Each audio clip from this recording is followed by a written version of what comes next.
Our first question is for Dr. Umodu.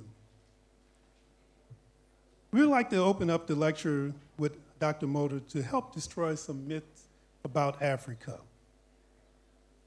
And one of the things that, as we know, many scholars feel that Africa is the cradle of civilization, yet the public and the media has been saying that it's the dark continent, it's the continent of starvation, and there's lack of civil society. However, today we would like Dr. Umodu to talk about and inform the audience about the significance of kingdoms and achievements of Africa. Thank you very much, Professor John Long. First of all, I have to thank the organizer of this podium discussion, the ICD, and its organizer, for inviting me to this podium discussion. First of all, it is a known fact that the origin of mankind came from Africa. So that myth that Africa is inferior is wrong. And the historian and the anthropological research has proved this wrong also. So we had many kingdoms in Africa. These kingdoms were independent of foreign influence. They had their government and well-organized social system with good infrastructure like roads and communications. So it is wrong because for the whites who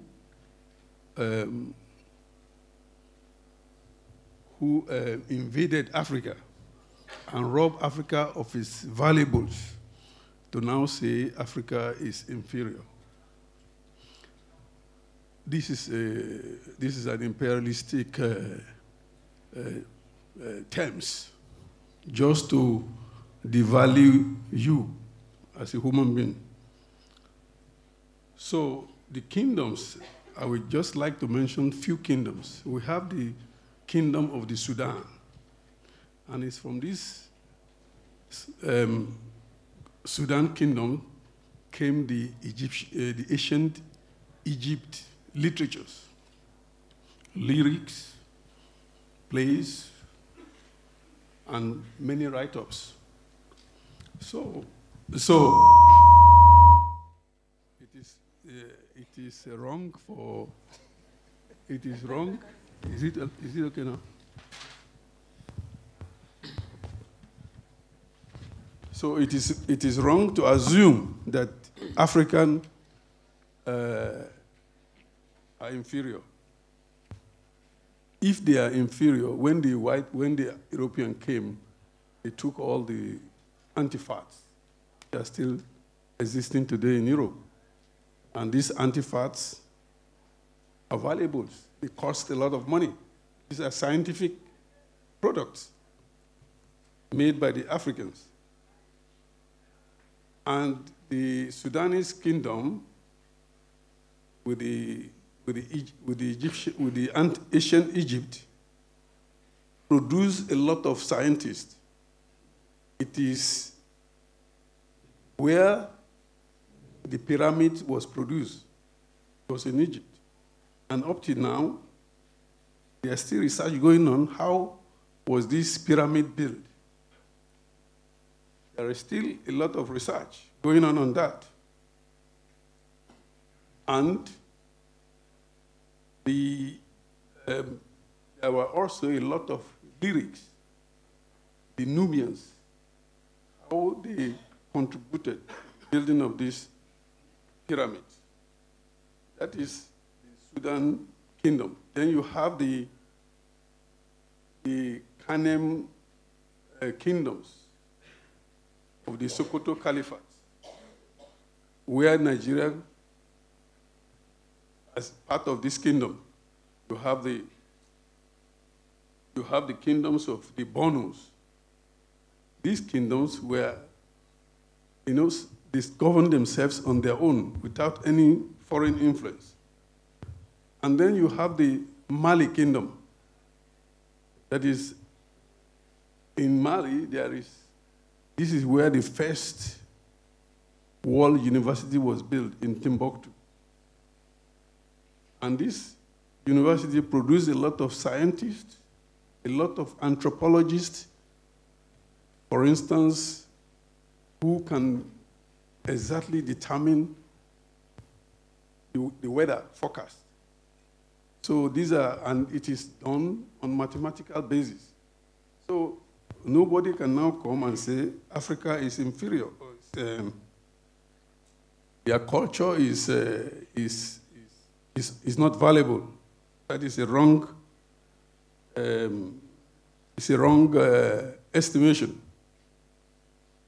And then you have the Benin kingdoms, the Ife kingdoms, the Oyo kingdoms.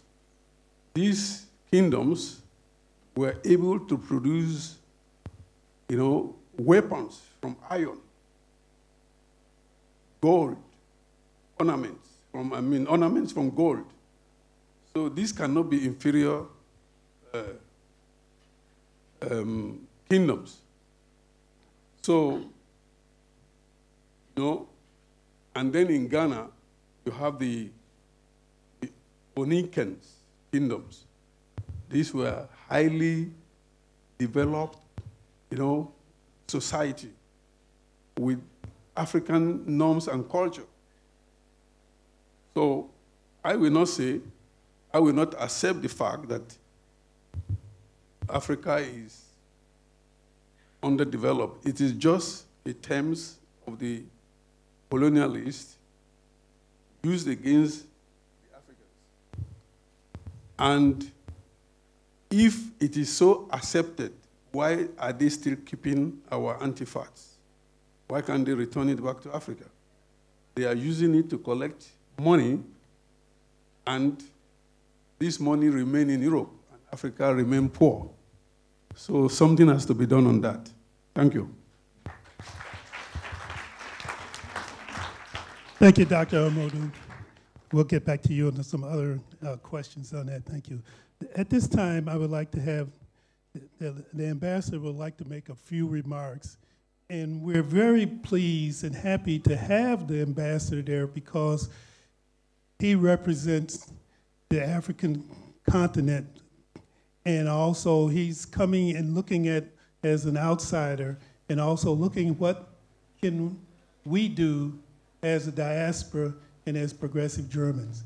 So I'd like to, at this time, to have Your Excellency Abana Gamera speak now.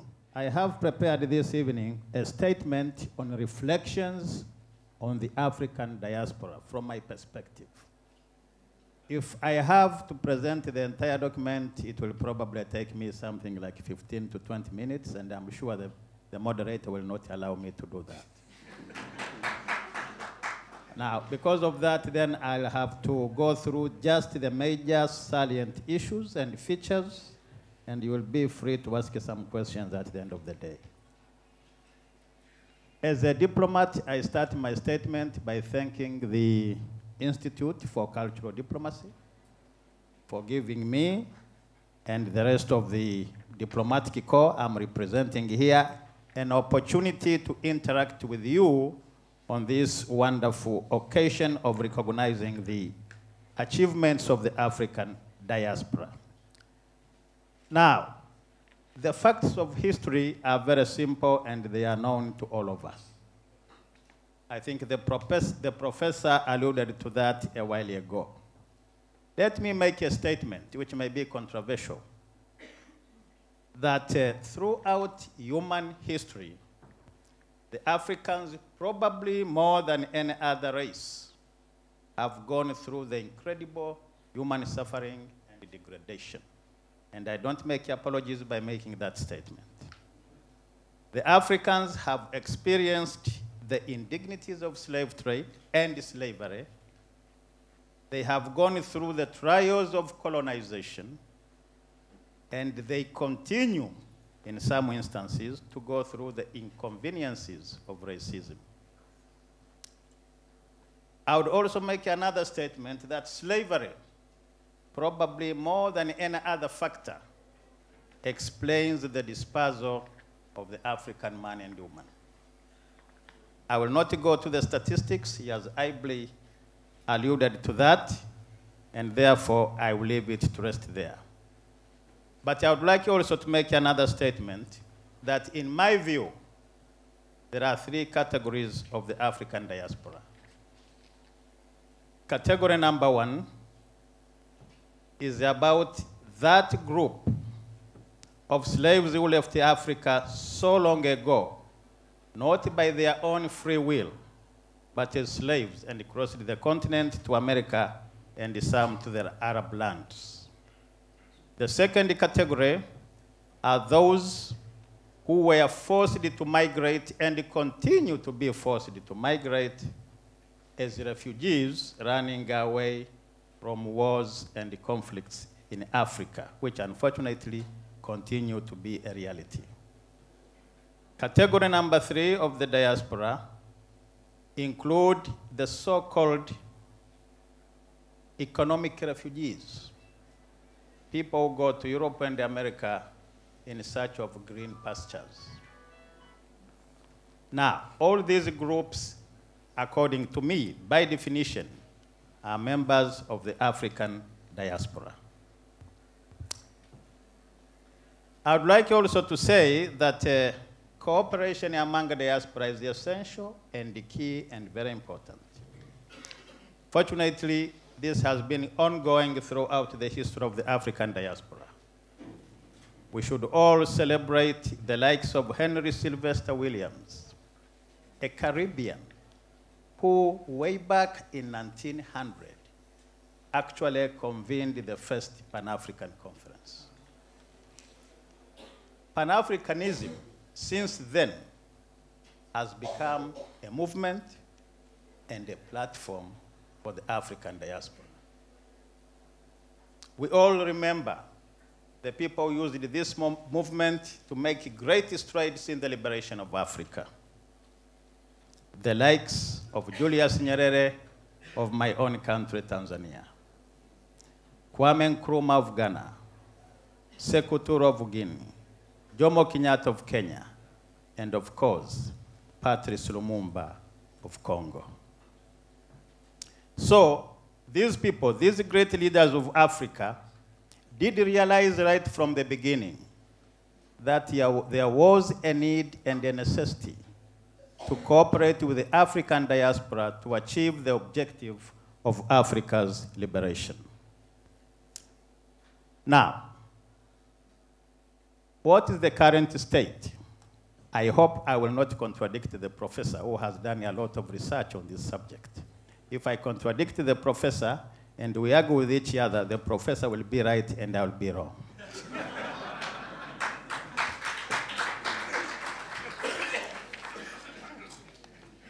It is believed today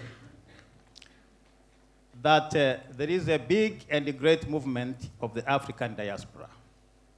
And their objectives are 5, so I'm told. Number 1 is to build sustainable bridges between Africa and the diaspora. Sustainable bridges. That is objective number 1.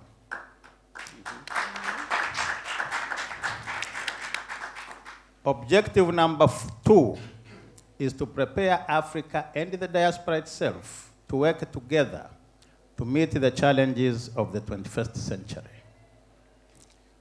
Objective number 3 is to encourage the African diaspora to engage in Africa's development effort. I could go into this particular objective, but we have no time. Objective number 4 is to design outreach projects and programs between Africa and the African diaspora. And objective number 5, and this is very important and key to me, is to utilize the potential of the African diaspora as a lobby and advocacy group, as a lobby and advocacy group with the host governments, wherever they are, and to dedicate themselves to defend Africa's interest.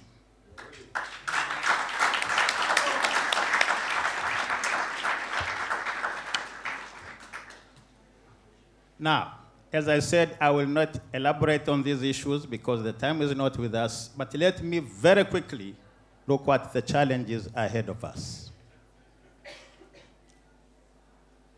It is my considered view, ladies and gentlemen, that challenge number one facing Africa and the diaspora itself is to record the achievements of this group of people, which I learned today is close to 1 billion. To record the achievements of the diaspora, and there are many, whether it is in culture, in politics, in commerce, in literature, in art, in music, in sports, and in science and technology.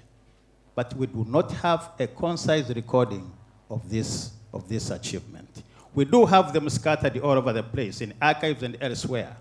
If we could have them in one big volume saying the achievements of the diaspora, that would be a wonderful thing. And I hope we can begin to address this issue. Number two, challenge number two, according to me, is to define the role of diaspora in advancing Africa's development agenda. To define the role of the diaspora in order to advance Africa's development agenda. Again, I will not elaborate. Number three is to balance Africa's image internationally. Now, I wish I could elaborate that, but let me say very quickly that the international media has consistently persisted in the negative reporting on Africa.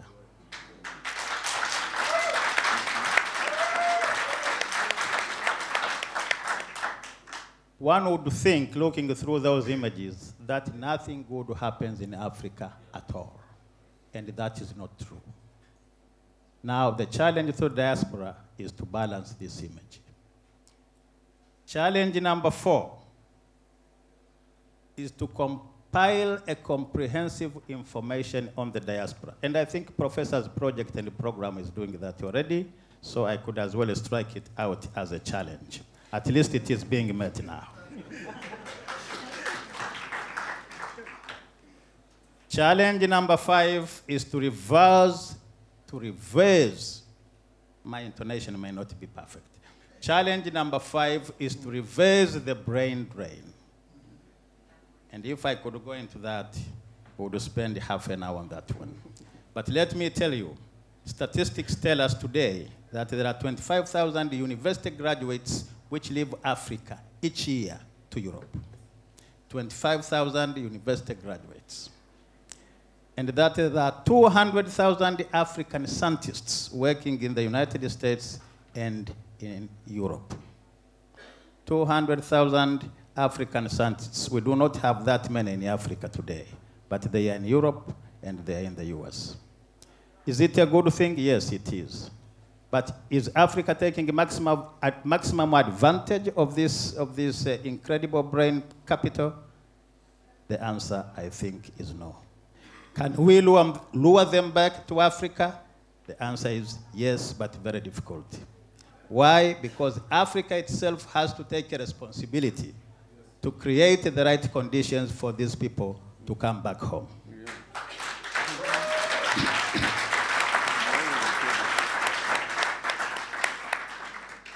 I'm about to finish challenge number 6, and I think this could be tricky.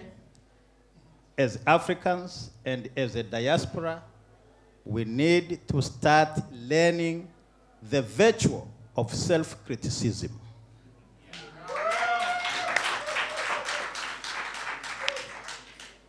Until and unless we do that, we are going to find it very difficult to achieve our objectives, and this could lead to unnecessary disillusionment. Again, I will not elaborate because of time. The last challenge, ladies and gentlemen, if I had time, I would have told you that we have a myriad of organizations supporting the diaspora today. In the United States alone, I think there are more than maybe 100. What I'm not sure is how are they coordinated? How much do they work together? How do they create synergies to be able to be efficient? So the seventh and last challenge, in my view, is to develop channels of communication between various diaspora support groups in Europe, in America, and in Africa. Now, in order to conclude my very short statement, it is evident from the above examples that there is enough experience on the African diaspora, and there are so many initiatives in place that we can tap on these experiences to evolve a better outreach program of the African diaspora right here in Germany. It is also my expectation that similar networks can be evolved in our capitals in Africa itself. I'm happy to report to you today that with respect to my country, Tanzania, a decision has already been taken to establish a diaspora unit in the Ministry of Foreign Affairs and International Cooperation.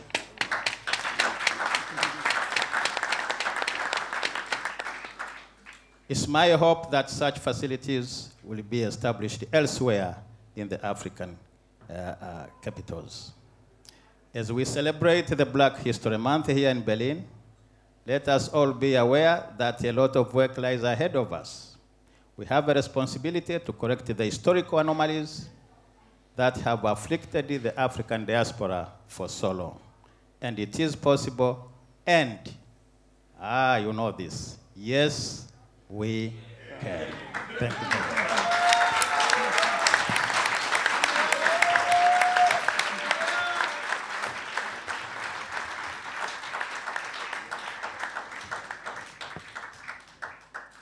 Your Excellency, we do not have any disagreements.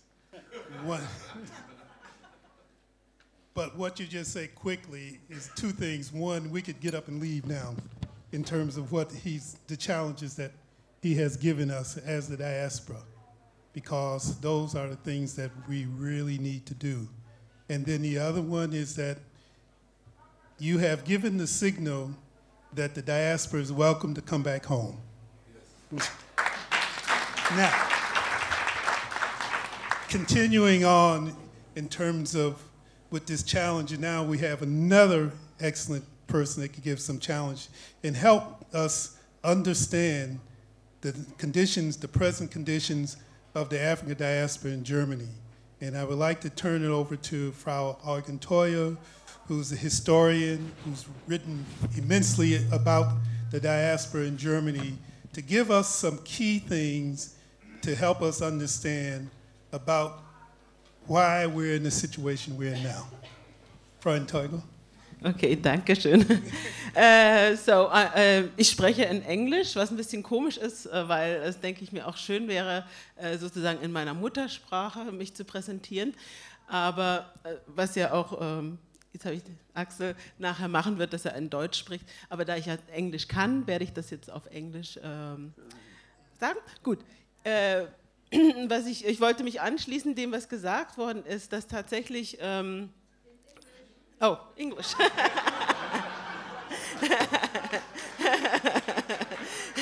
Yeah, I wanted to agree with what has been said before by the very great and interesting statements before, that there is the need, that Black History Month means that there is a need to be educated on the culture, the politics, and on the social situation of Black people all over the world. That's why there is a Black History Month, and that's also why we have started it 20 years ago here in Germany. But why did it start 20 years ago in Germany? it was because there was a community. That's the other thing. If there is a Black History Month, it means, as you said, John, that people want to be valued. And there was a community that said, we want to celebrate ourselves, and we want to introduce ourselves to a bigger public, and we want to share this. And also, the nice thing that was in this initiation that was done 20 years ago is that it was like today. It was also that kind of outcome as you all came here because you feel the need. You want to hear something about Black people in the world. And it was also at that time that it was including. It was initiated at that time by the initiative of Black Germans, Black people in Germany. I'll tell you what it is in a moment. But we wanted to, at that moment, for the Black History Month, we wanted to talk to a broad audience. So it meant everyone could come at that meeting, white people, intercultural families, African descent families.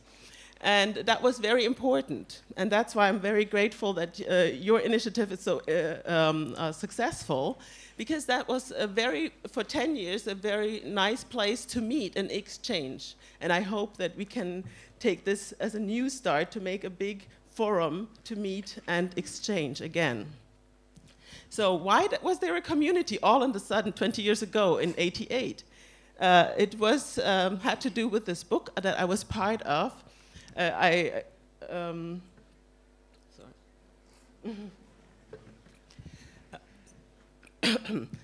John asked me to tell you about the history of Black people in Germany, but I have to start with the recent history. And the recent history was that the initiative of Black Germans, Initiative Schwarze Menschen in Deutschland, came to be after we had started to make this book that I have held up now several times.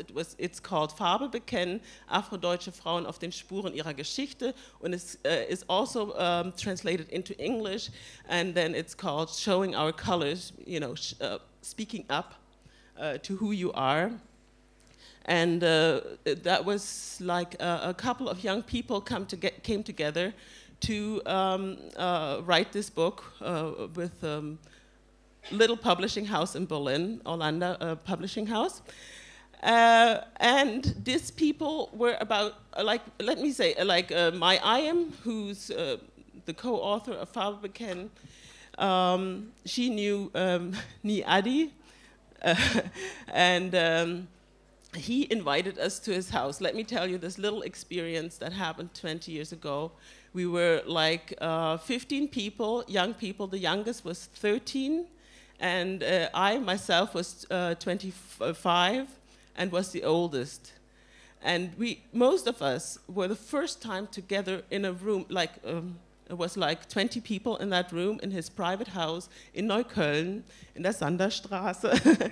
And we were just grinning, like big smile, it was really heartwarming. And most of us had never been in a room with Black people before.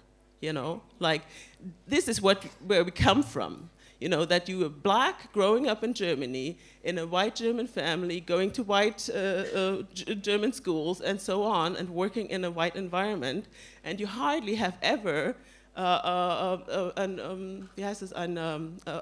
mirroring of your own experience or your history. And that's what we did then. That we came together, and after that we went on meeting, and the group still exists and is meeting annually all over Germany. And what we did, we were looking for our own identity. I didn't write my statement down because I couldn't really imagine what part of my knowledge would be really helpful to you, but so maybe we can come to that in the question and answering part. So let me just add one more part. Then I studied history, and I made in my final thesis, I did look at the history of Black people in Germany. Because, I have to say in Farbe bekennen, because that refers to what Axel is going to tell us. We have two older ladies, Erika and Doris, whose father came in 1891 to Germany, and I found his naturalization, also seine Einbürgerungsurkunde in Hamburg, from the year 1895. So he was only here for 5 years, and he became a German citizen. And his two daughters were at that time, when we met them, 60 and 65, and they shared their experience with us, like how it was to grow up in the Kaiserreich, and they were schoolgirls and wanted to go get education when the Nazis came in, and how they survived. So by them telling us their history, which is also the history of this man's family, they gave us all a history. And that was the history that I looked into when I did my historical studies. And I did look, because as I tried to make the picture, we came from nothing, which is making it really great that now we have a little bit more information, but there's still a lot to do. Yeah, so what I wanted to do is to show that these people we met were not an exception. This is often said about us as people in the diaspora. Oh, it just happened, this one person stranded here. This is not the case. I tried to show, how the life was, how did they come here, and how did their lives go, their family building, and so on. But yes, as you said, there's an exhibition in the little hall next door, and you can read up a little bit of that. And there's a bit more to be had now. Maybe to answer your question, one more point, there is indeed, like, of course, in the medieval, there was black people coming here. Let me give you one example. Magdeburg has a patron called Mauritius, and every child should know that this was one of the first Africans to live in Germany. He came with the Roman army, and he became a saint, and then became the patron of Magdeburg. And on the Magdeburg Dome, you see a statue of him. So this is every tour guide will say, this is our patron, Mauritius, and he is an African. Yeah, they're proud of it. Then Wilhelm Amo was in the 1700s.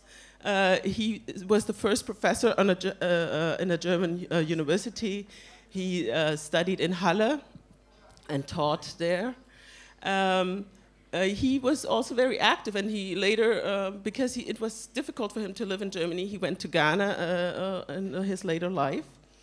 And what was the third example I wanted to bring? Yeah, there is Emily Routet, who was, for example, used in the politics of Bismarck when it went about Zanzibar. I mean, they wanted to, have the colony of Zanzibar, and in the whole negotiation at the end, it came to be that Germany traded Helgoland for Zanzibar, and so, this Afro-German part of history is connected to why Germany has Helgoland. Anyway, so there's lots of stories, and I want to give the word to the next opportunity to speak to the next person, and wait for your questions later. His great-great-grandfather, I believe, if I got that right, was in the court of Prince Albert. And he has some excellent stories about that, and he's going to take a few minutes to give us a segment, because he's in addition to his fathers and relatives, but he's somewhat important himself.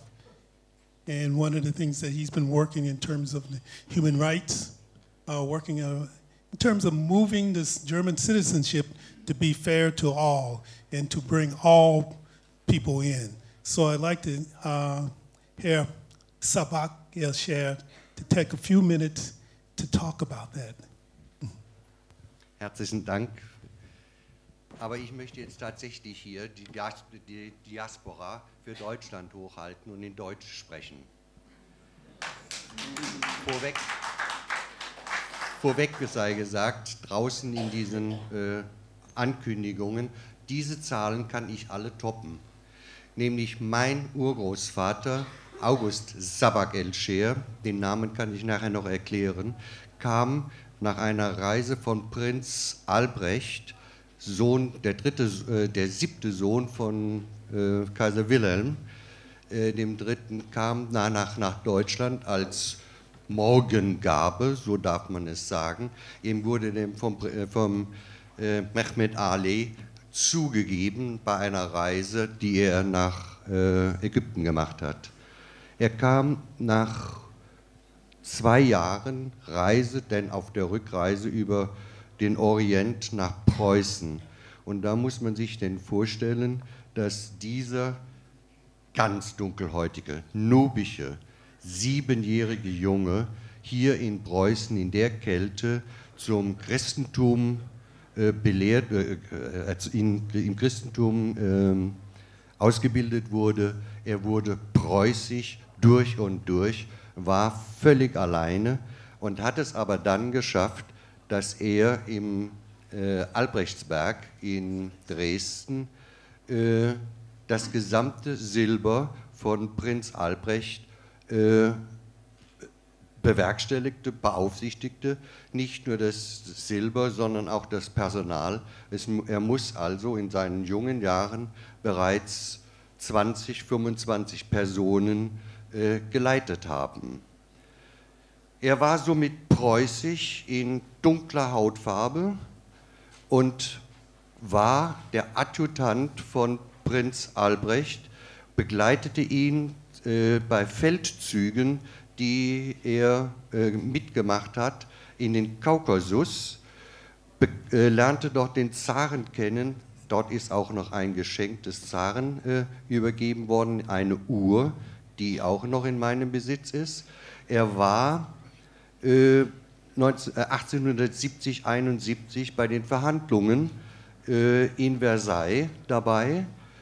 Also er war diplomatisches Korps, rabenschwarz, auffallend groß, in Begleitung eines preußischen Adjutanten, respektiv sehr hoch schon angesiedelt.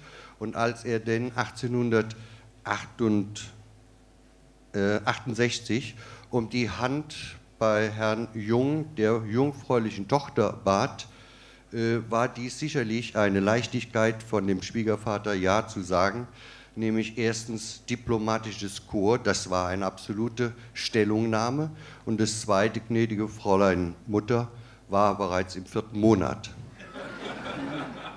Also hier waren die Gegebenheiten für eine ganz soliden Grundlage gegeben, auch er als Farbiger hier in Preußen.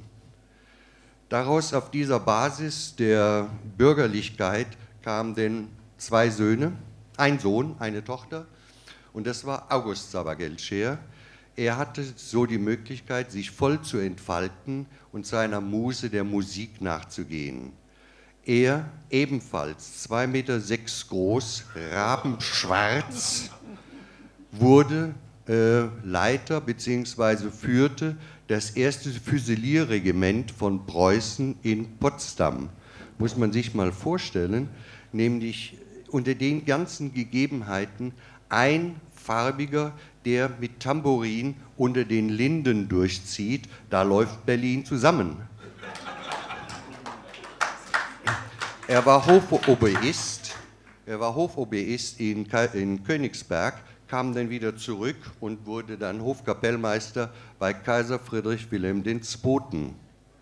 Also hoch angesiedelt, was auch belegt, dass bei seinem Tode seine Frau ein persönliches Kondolenztelegramm des Kaisers bekam aus Holland. Er arbeitete noch sehr intensiv in der Musik, war auch einer der ersten, die im Rundfunk gearbeitet haben, also 1922, 21, 22, 23.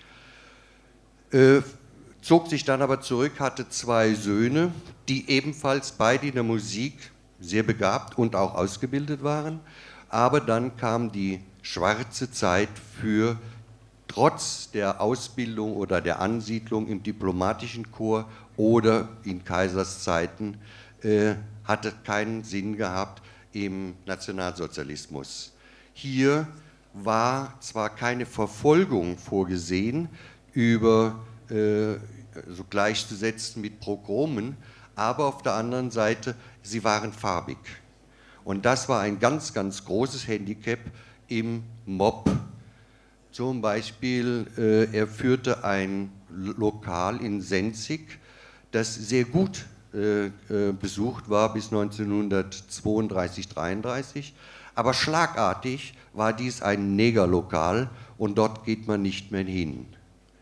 Auch sein letzter Versuch in der Oranienburger Straße hier in Berlin, sich nochmal zu etablieren, war ebenfalls zum Untergang verdammt, weil farbig, weil Neger, dort macht man nichts. Mein Vater, Herbert Sabagelscheer, ebenfalls Musiker, Geiger, hatte verhältnismäßig sehr helle Haut. Im Gegensatz zu seinem Bruder Horst, der dunkelhäutig war, und der hat noch sehr, sehr stark unter der unter der Dunkelhäutigkeit gelitten. Wenn er in ein Lokal ging, wurden Tischkärtchen aufgestellt, wir bedienen keine Ausländer. Das ist natürlich sehr hart, wenn man auf der anderen Seite die Ausbildung, auch den nationalen Stolz von diesen Leuten kennt, die dann nachher mit Hurra in den Krieg gezogen sind, und mein Onkel starb auch auf der Krim. Mein Vater hat es irgendwie geschafft, aufgrund seiner Mentalität, sich immer an der Arbeit vorbeizudrücken. Er hatte da ein besonderes Händchen und hatte sogar noch das Glück, mit seiner Geige Truppenbetreuung zu machen, also den Krieg von einer anderen Seite zu erleben. Für mich als solches war es schon etwas schwieriger, nämlich mit dem Namen Sabak el-Scheer, der außerdem übersetzt heißt Guten Morgen. Wenn ich also jetzt meinen Pass in Ägypten oder irgendwo vorlege und der sagt, lege ich meinen Pass vor und dann sage ich zu dem Sabak el-Khair. Und dann sagt er, Sabak el-Khair, ist ja klar, ich bin da angekommen. Und dann sagte ich, nee, halt, ich heiße so. Und dann habe ich natürlich schon den Gelächter auf meiner Seite und ich bin der ganzen Sache dann schon etwas näher gegangen. Zurückzuführen ganz einfach darauf, als August, der kleine Schwatte da, bei Albrecht vorbeikam, hat er da immer sich die Händchen gehalten und hat dann gesagt, Sabak el-Khair, Sabak el-Khair. Und er hat es immer noch nicht verstanden und nach 3 Wochen hat der Prinz Albrecht dann gesagt, also der kommt immer und sagt Sabak el-Khair, der stellt sich vor, also seit der Zeit heißt er auch Sabak el-Scheer. So heißt auch ich heute noch.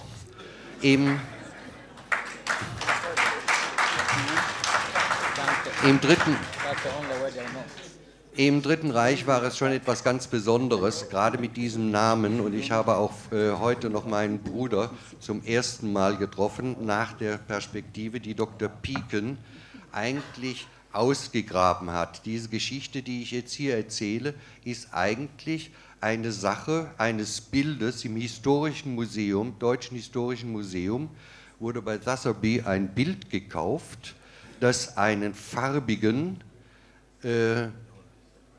jungen Mann zeigt, der eine weiße Frau im Arm hat, aber in preußischer Uniform. Keiner konnte was anfangen mit dem Bild. Ja, Preuße, aber schwarz, das geht nicht. Und daraufhin hat man dann die Historiker eingeschaltet, die anhand des Kragenspiegels, der Knöpfe und auch des Koppels feststellten, dass dies ein Sabak el-Scheer sein muss. Es ist der einzige farbige Oboistenführer gewesen hier in Preußen und aufhand des Koppels und der Knöpfe konnte man dann die Identität Sabak el-Scheer, das ist er, feststellen. Und Dr. Pieken ist dieser Sache nachgegangen und hat dann mich 1998 gefunden übers Telefonbuch und fragte den höflich an, ob ich was mit dem Namen anfangen kann. Ich konnte und da wurde dann die Geschichte tatsächlich zusammengetragen, historisch aufgearbeitet. Die Geschichte, die ich bis jetzt seitens meines Urgroßvaters, Großvaters nachvollziehen kann. Sie ist tatsächlich belegt und auch bereits verfilmt. Arte hat einen Film von 55 Minuten schon zum 3. Mal vorgeführt und es ist außerdem von Pieken die gesamte Geschichte in Buchform erschienen mit dem Titel Preußisches Liebesglück. Das ist der Titel von Körtling 1890 in Königsberg gemalt, das im Historischen Museum hier in Berlin hängt. Das ist die Geschichte, die historische Geschichte, was jetzt aber für mich die Schwierigkeiten war. Sabak el-Scheer, was hatte ich für Schwierigkeiten? Ich hatte kaum Schwierigkeiten, da ich eine sehr resolute Mutter hatte, die sich gegen die Kettenhunde bis 1945 durchgesetzt hat. Und dann kam aber für mich doch die Zeit, dass man zur Demokratie überging und ich somit wenig Schwierigkeiten hatte. Und heutzutage meine Tochter studiert, promoviert mit dem Namen Sabak el-Scheer. Da wird gar nicht mehr danach gefragt. Die Hautfarbe ist sowieso hell. Ich glaube, dass heute Leistungen entscheiden.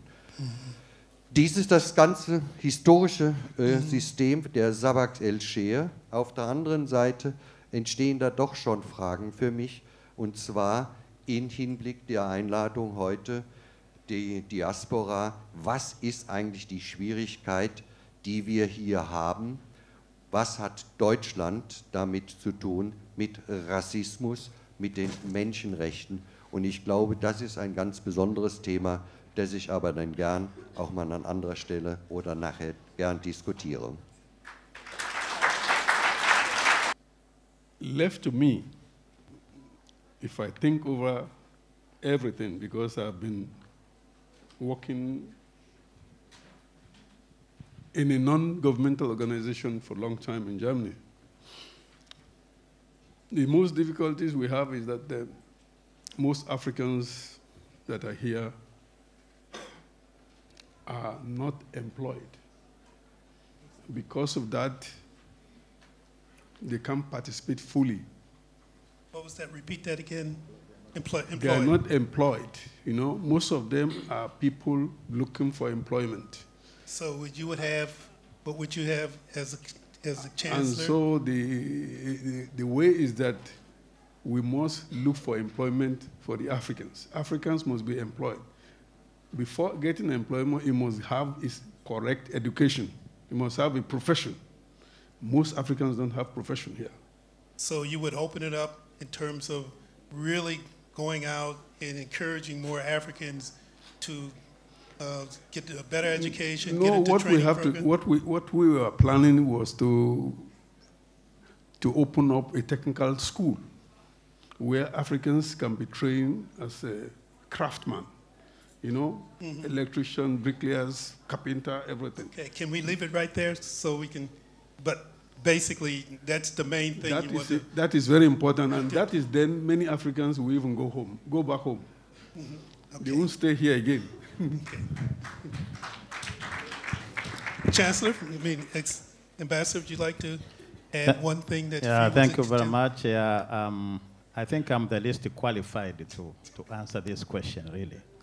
But if it was in my power to contribute anything to the diaspora welfare and the advancement in Germany, the first thing I would do, I would encourage strong community-level organization of the diaspora, so that through those communities, they can decide what is best for them. Das ist natürlich sehr schwierig für mich. Auf der anderen Seite, ich bin Deutscher, meine Eltern waren Deutsche, meine Großeltern waren Deutsche, also ich war immer hier in Deutschland und sollte jetzt diese Empfindungen haben. Ich kann sie tatsächlich nur aus meiner Perspektive sagen. Wo können wir helfen? Außenpolitisch hören wir sehr oft von unserer Bundeskanzlerin und auch unserem Außenminister, dass wir Menschenrechte anfordern.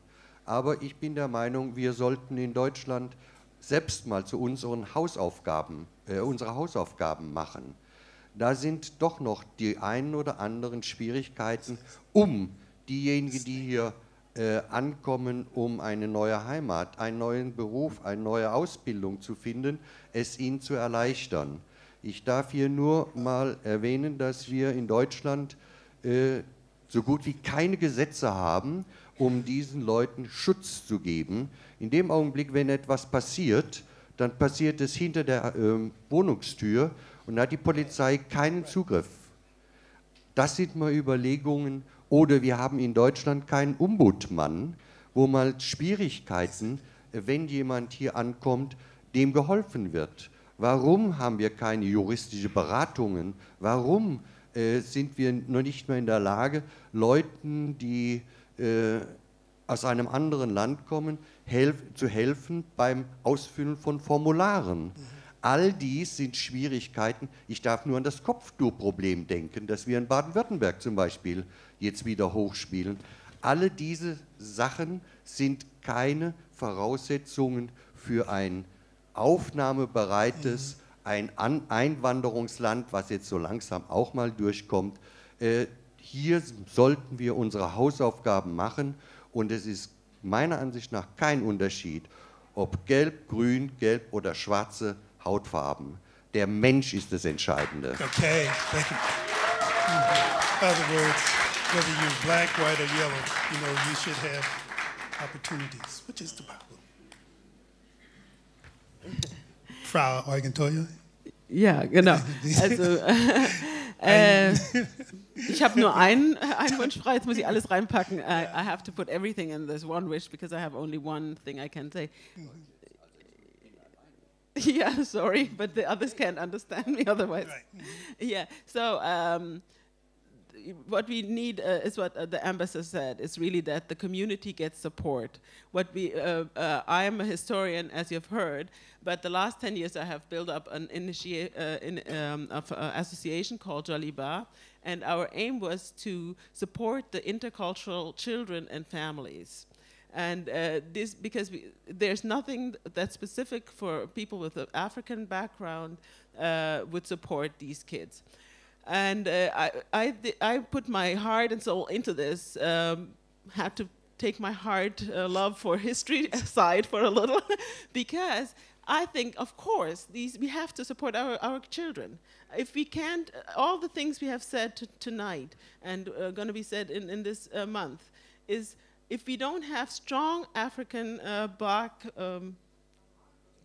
our kids also can be white or other colors, but if we don't have people who are proud of being black, who know who they are, who have an identity, I don't think you can expect others to change. We have to change our own community, but we can't do it all alone. I think in the last 10 years, a lot of people like Maisha, she's coming here, I forgot the first name. It's Vivienne von Maisha in Frankfurt. She, for example, has single-handed created a Gesundheitsberatung für migrantische Afrikaner, yeah, weil these people do not have Sozialversicherung, so they don't, and they might maybe for cultural reasons feel shy to talk to a doctor openly about their problems, and she got, with her will, she got some support, very restricted support from the state. For Joliba, for example, we are the only ones offering Familienhilfe. There is a right to get help for your families. You don't have to have big problems, could be small problems. You have a right in Germany to be supported. And then professional helpers can come in and help you for a year or two. I cannot get help, not anyone from the state to support me, like pay the rent. We have to do that from our own pockets. So of course it's necessary, I think, that we as a community start to support our own community. I think that's one thing we have to learn, that we have to honor ourselves and support ourselves and not always look for somebody to help. On the other hand, it can't be that these people who try, like myself or Maisha or Africa House, so there's a group of people who are doing something, but they're left very alone. And there, if I were chancellor, I would support this community efforts. So that would be a two-way street. In other words, you do the best you can, but also the government will come in and help like a business. Yes, always exactly, helping. exactly. Business gets help. Yeah. But if And you're showing- as the ambassador said, we know we have now collected a lot of, gathered a lot of experience. For example, we started with doing parties for little kids from 5 to 12, and now these kids are 14, you know, and 15. So what are you going to do now? And I'm very happy to have met Mark Dunfried, because we need to send these people abroad. They have to learn how to be ambassadors, and they have to learn, you know, all these things, how to negotiate their interests and so on. And also, I was very happy to hear that you have this office or new initiative of diaspora affairs, because from my personal experience, I was lucky as a child. I lived 2 years in Nigeria. I lived in East Germany and till I was 7, and after 2 years in Nigeria, I lived in West Germany. So I had a double German experience, but also, which was really important, I had an African experience. I met my grandparents and my family, large family. I had my own images of Africa. So when people were telling me nonsense about Africa, I could say, that's nonsense. I'm sorry that you don't have the information, but I knew better.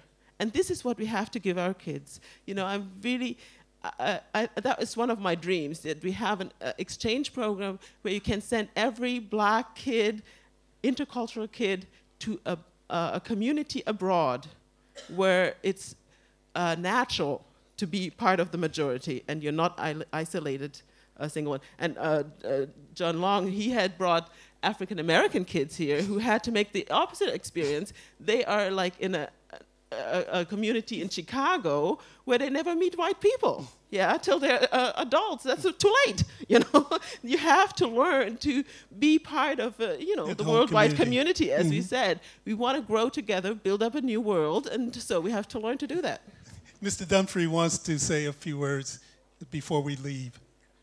Before I introduce the artists, maybe first a big round of applause for the panel.